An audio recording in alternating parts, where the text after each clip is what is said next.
Welcome to the podcast that's designed to fuel your success in selling technology solutions. I'm your host, Josh Lopresto, SVP of Sales Engineering at Teleras, and this is Next Level Biz Tech.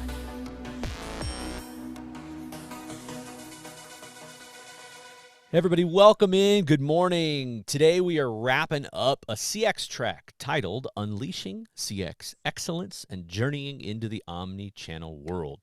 Today with us we've got Mr. Andy Moules coming to us from the UK of Red Rose Technologies. Andy, welcome on, my man. Thank you very much. Yeah, pleasure to chat to you. Andy, so, as we kick this off, I think everybody loves to hear about our guests' backgrounds. So walk us through a little bit about how did you get into this space? How did you set out to do what you're doing and building out Red Rose? Yes, always find it fascinating going back and looking at what I've done before and where I started. And when we sort of first started chatting about doing this podcast, I started looking back at when I first left college and I was fixing storage drives at the time. So my first kind of foray into IT and technologies, I was fixing little DAT drives and DLTs as they're called at the time, so cartridges, and so that was my first role. Is very much engineering and technical, and I think after about a year of that and seeing some of the sales guys flashier cars, I thought there's got to be a different side to explore within IT and technology, and so what started out as a very technical based role was kind of taking me sort of full 360 and I'm back now to kind of what I'm doing and loving doing the best, which is kind of supporting customers and giving them advice. So talk to me then about how did Red Rose come about, right? How did you transition out of this? All right, I'm an engineer. This is good, but I'm seeing other things happening over here. Where did Red Rose come about? Yeah, so I spent most of my career within the channel, if I'm honest. I worked for, in the UK here, distributors. I worked for some vendors. And one of the probably most successful periods I had was when I was working I was kind of working for Samsung at the time. And my role then was kind of like a pre-sales channel account manager. And quite regularly, I would get resellers who would contact me and say, Andy, we've got this opportunity. Can you come out? Can you bring your Samsung demo kit? Come and see the customer. And I would go, I would lay the full PBX on the desk, plug in phones, and just be in my element there of kind of almost running the project sort of from start to finish, coming up with that idea, listening to the clients, and sort of just walking them through. And when I made the decision, probably, I think it's about 3 years ago, I lose track of time now, it's been so busy that when I decided I want to set up Red Rose, it was, I want to bring that back again. That was my period that I absolutely embraced and enjoyed the most. And I thought, how can I get that back and do this in my own little way, adding my personal touch. What is the just for you kind of starting this thing out from scratch, what's that journey been like? I mean, is it what you expected it to be? Is it harder? Is it easier? Is it somewhere in the middle? Help everybody understand that. It's been a very strange journey for me because I started right in the middle of COVID, and I sort of think back to myself, if I was to start a business in normal time and in normal environments, starting a business without a black book of contacts or any old customers I can go and speak to, I could quite imagine I would be up and down the motorway driving to see everyone and anyone I could who could just talk to me about telephony, contact center, etc., etc. But so from that point of view, COVID and being kind of in lockdown kind of kept my costs quite low, to be brutally honest with you, because everything was, new business seemed to be done on platforms like LinkedIn, which was completely new to me. I wasn't a big social media user, still probably not as much now, but it was all video calls. It was done. Everything was done over email, or like I said, introductions done over LinkedIn. So I saved myself a lot of cost, I think, by not having to actually have a car and travel around the country to have conversations that may or may not go anywhere. So from that point of view, the starting, I feel I was quite lucky. I think. Interesting. Okay, so let's get into a little bit of the omni-channel side here. I mean, this track is about journeying into the omni-channel world, and so we've had this kind of history where UC has evolved, contact center has evolved. So from your perspective, it's 2023. What as a partner, what does omni-channel mean to you? Yeah, it's again another fascinating conversation that comes up whenever I speak to a client, and I've been very lucky that a lot of my clients I speak to are generally right at the early stages of not only kind of migrating to the cloud and looking at their a cloud strategy, but at the same time just at the early stages of their kind of CX and customer experience and so on as well. So when I'm talking to clients about omni-channel, for example, it's one of those um, another one of those reasons that will facilitate really meaningful engagement with my clients, customers and kind of end users. And it's one of those things where we're kind of like there's so much within the technology stacks now. Which one do we prioritize first? Which one do we put as the next big thing for us? But certainly that the way we talk about it and I talk about it with my clients is it's just that new way of a customer centric approach, because customers now they expect convenience and they expect a personal feel, and they want to do it in their own time, their own fashion, and in the way they want to do it on the platforms they want to do it. So that's the kind of conversations we're having, and I I see this a lot with my clients as their customers, younger generations are kind of starting to become their customers now. They're really having to think about, well, these next generations expect to use social, or they expect chatbots and convenience. So it's really fascinating just listening to those different bespoke Yeah. Yeah. conversations each time. Good point. I guess it always comes back to we have to meet the end customers where they are. And we Yeah, have to meet our totally. customers where they are, right? And I Yeah, think yeah. I'm kind of curious from your perspective. I mean, as we think about trends, I'm open to hear any trends that you're seeing across the customers, but I guess part of that I'm interested in the trend of when you talk to customers and prospects about this, are you finding that they know what they want? Do they know how to get to that omni channel? I mean, walk us through, is that a trend or is Yeah, there better yeah. trends? I have to say there's different conversations at different stages, but I think the biggest trend I'm seeing is that a lot of my clients are at that early stage, and they don't know what they don't know, and they think a chatbot or they think omni-channel is probably the right stage for them next, but they're at such an early stage of their kind of CX journey that sometimes I have to say to them, well, let's not just go all in straight away. Let's test the water. Let's have a plan. Let's have a phased approach to what's coming next. Because one of the big things I focus on is not just the CX side, but actually is the user experience. And if you've got a happy user and someone that knows how to use a certain bit of technology, then they're going to come across, you know, really personal, really Yeah. empathetic to the clients, and that's the start of the CX journey, in my opinion. Yeah. Yeah. Great point.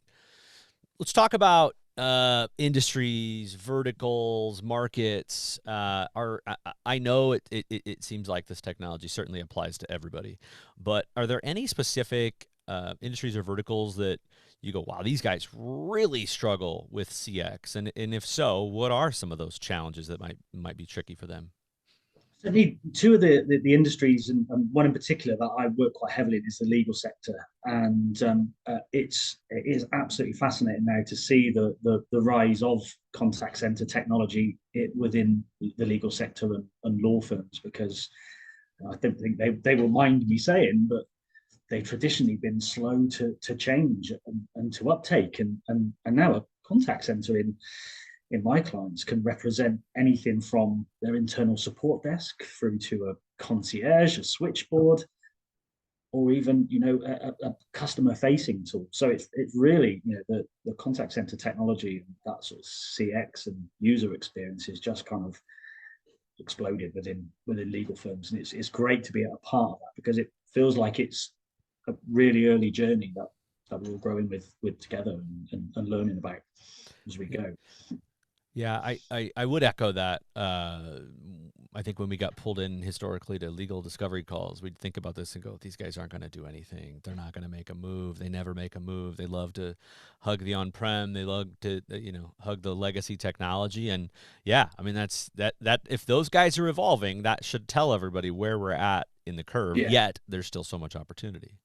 yeah, agreed. It's I think certainly the legal sector in particular, there's a big reputational element to anything they do, and that again, that's the conversations I'm having. Is more about what's the outcomes, what is it we're trying to achieve here, and then kind of working that backwards. And reputation is such a big thing now for legal firms, and even if that contact center or omni-channel, whatever it is operating internally within a legal firm, those users are still expecting convenience, and they're expecting to do it at their pace and at their time. So there's just lots and lots to think about, and it's probably the same with all clients of all sectors, really. Is which one of these thousands of features within this technology do we switch on first, and what do we switch on next?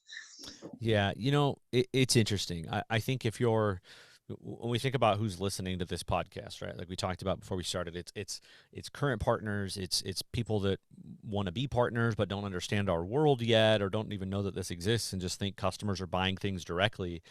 And so you think, well, geez, UC and contact center, that's been out for a while. It's been evolving for a while, but it's incredible when you still talk to customers. There's evolutions in every journey. So just because somebody bought a UC or CX technology, that can't stay stagnant. Just like a prem piece of telephony couldn't stay stagnant. We replaced that. The UC has to evolve. It has to be bolted onto. It has to be have some analytics, have some AI, have whatever's next. And so to me, everybody is always an opportunity in this, because they're just nobody's at that spot. Correct me if I'm wrong, but nobody's at that No, spot where they say, no, no, no, we're good. We did everything, cutting edge, bleeding edge, right?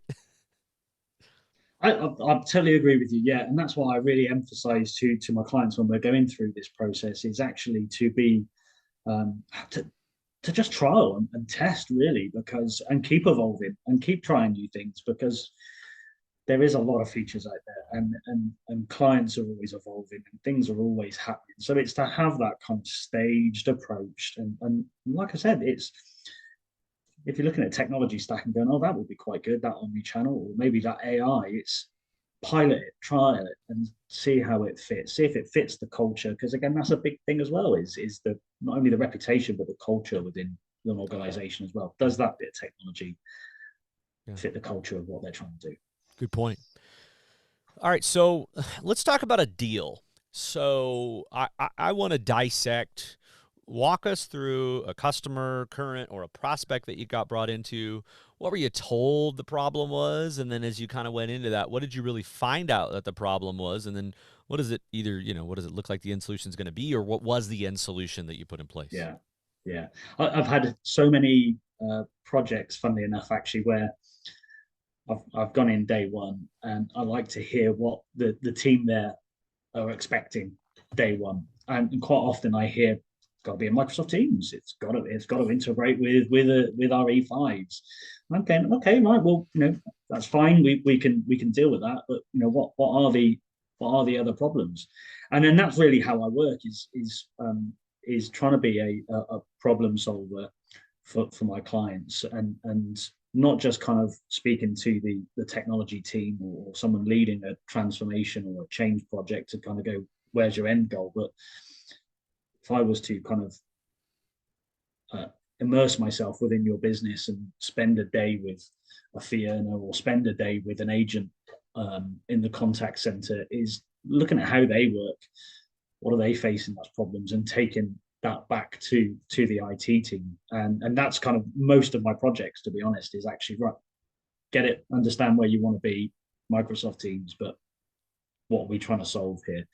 And so, yeah, all my projects, I make sure I immerse myself as if I work for that company, and go around stakeholders, users, and run user workshops, user interviews, bring analytics and cost analysis to the IT team or to that transformation team. Go, right, okay, here's some meaningful data and meaningful outcomes that we can work towards.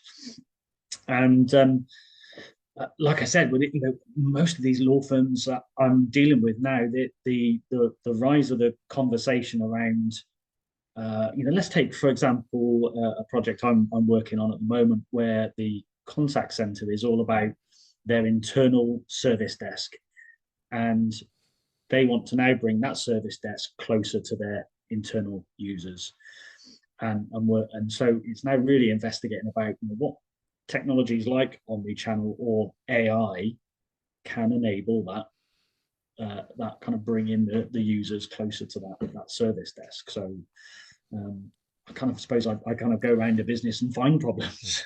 Yeah, I guess.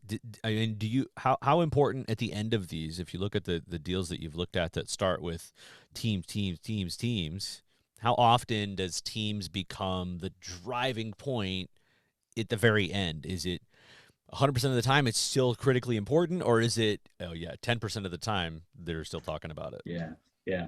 I I bring up the teams element because I'm so heavily focused on the user experience as well as the customer experience. And so there's a reason why I sort of mentioned it. It's because, for example, if you're talking to a business that have got thousands and thousands of users and maybe they're already using Teams in a certain fashion already, dropping another application on their desktop or asking them to retrain in something completely brand new, as well as having maybe Teams or something, for example, it's just potentially could cause numerous problems and delays and so on. So actually, when I'm going around and looking at these users and talking to them, it sometimes makes sense to actually go, do you know what, this route would work best for you because the adoption of new technology and how much they want it to be plug and play. And that's the reason why I mentioned Teams. But in all honesty, I would probably say maybe half, maybe Hmm. uh, actually end up being a Teams in some fashion. But I do see a lot of mix and match. Just Yeah. again, depending what that user wants, and that ultimately resonates.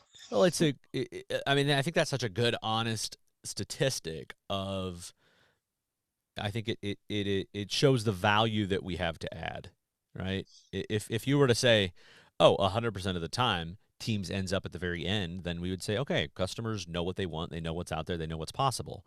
But this is where we come in and where we all add so much value is because, yeah, it doesn't. The story here is always the same. It doesn't end how it starts, Yeah, yeah, yeah, and so helping people uncover that. I love to hear the journey that you walk yeah. through with that. Awesome stuff. It's essentially. I mean, I think on one of your previous podcasts that I listened to, there was someone who made a comment of, okay, well, if we're going to put that in, well, what metric, what KPI does that change? And generally, there's certain people that kind of go, oh, I don't really know actually, and so that's where I go. Well, look, let me work out what that KPI and what that metric is. And I always remember that podcast. I thought that was such a great saying. I'm going to steal that and use it myself, to be honest. Love it, love it. That's why we do this podcast. It's to help partners. So please do. I love it. Okay, so we talked about a deal. We've talked about the markets, the trends, kind of laid the groundwork a little bit. That all sounds awesome and great and unicorns and rainbows. I want to hear about something hard. I- I- what's a problem? I mean, when you go and talk to these customers, I love to hear and maybe get in a little bit to objection handling and what are some things that you hear unexpected or expected that and kind of how do you get through those? Yeah, I think with any uh, hurdles in a project, I try to lay them out very early to my clients because I can be nothing but honest and let them know what lies ahead of them, and bar the normal, watch out for number porting at some point. That's going to be really really painful.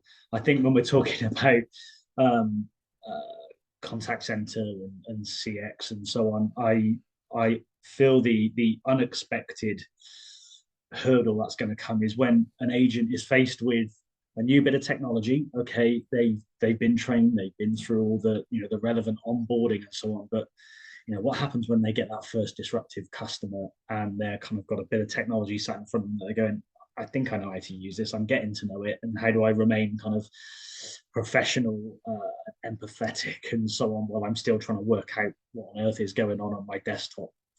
And I always make sure I kind of bring that up. That there's going to be some bumps in the road, from a user perspective and a customer experience, but that reputational piece, if they've got the right tools in place and they've got the right people, and they use some of the analytics afterwards, sentiment analytics, they use that afterwards. Actually, they can dive into that call and go, oh, okay, well, maybe why did that agent struggle? Is there something we could be doing to help train them? But that, and of course, number porting is always the unexpected hurdle. But again, talking about law firms, some of the expected kind of hurdles is, it's the resistance to change. We already spoke about it.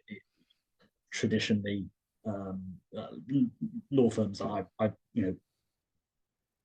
they've got their set rates, and something new is a big step, and with that comes potentially shifts in processes or changes in workflows, and you just have to lay these out day one, because there's nothing more than getting so far into a project and a client going, oh my gosh, I didn't realize we had to do this, and so on. So that careful planning, effective communication right at the start on those expected, unexpected things that are going to come along is absolutely critical, and definitely the way I like to run my business is, it's got to be that personal kind of approach and honest. Yeah, I love it. Get the I think people will respect you so much more too. Get the difficult things out of the way first. Get those roadblocks, those hurdles. Hey, this is not as easy as just a technology change. And I think coming from somebody who they might think, oh, this person's here to sell me something, and you come in and say, here's the hard and scary parts about this. They go, oh, wow. He's honest. Okay, well, Yeah, listen, maybe he can help us. It probably breaks down such a huge wall, and we yeah, just go, that's yeah. just part of our process. We want this to go smooth, so that you want to, you want us to be your partner on this forever. Yeah, yeah. But ultimately, I explain to my clients that no matter what the hurdle, we're in this together, and we're going to work through it together. And a part of my role is making sure that the vendor, the client, myself, we're all on the same journey. We all understand what's going on, and actually, it's not a battle to go past these hurdles. It's jumping them all together. Yeah. All right. Final couple thoughts here. So if I'm a partner, I'm listening to this. You've convinced me to want to jump into this kind of CX, UC, omni-channel side of the house. What's the biggest tip that you would give a partner on maybe how to have some of that conversation?